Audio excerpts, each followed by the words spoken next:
Execution stage, you're going to implement your communication plan. You're going to make sure you have your regular status meetings. You're going to coordinate your resources and their schedules.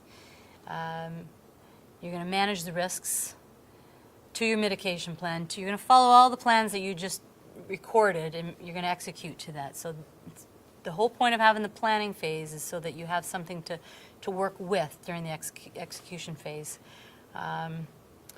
Your risks, your communication, your QA, your testing as you go along, you're getting sign-off as you go along. Okay, the execution phase is where all the work's done. Really, all the teams come together, just to make sure that the scope is delivered on, or the requirements of the project.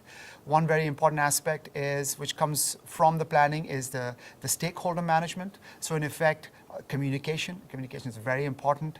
Now, with every project, you have risks. And you know that if risks turns into issues, then that could have a direct impact on budget and schedule. So the project manager has to make sure that he has the right response strategies for risk. And he works along with the team. Some of the response strategies are accepting the risk, mitigating it, transferring, et cetera, et cetera.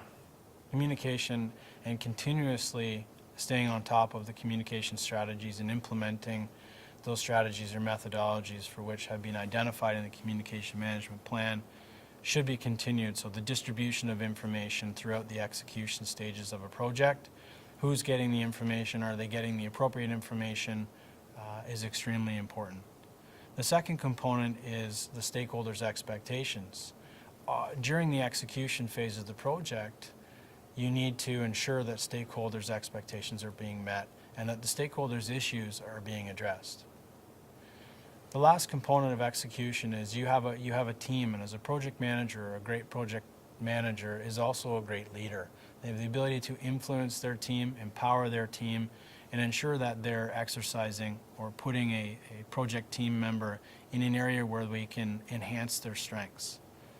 And that's another extremely important component of the execution phase, is empowering the team and contribute as a team effectively to the success of the project.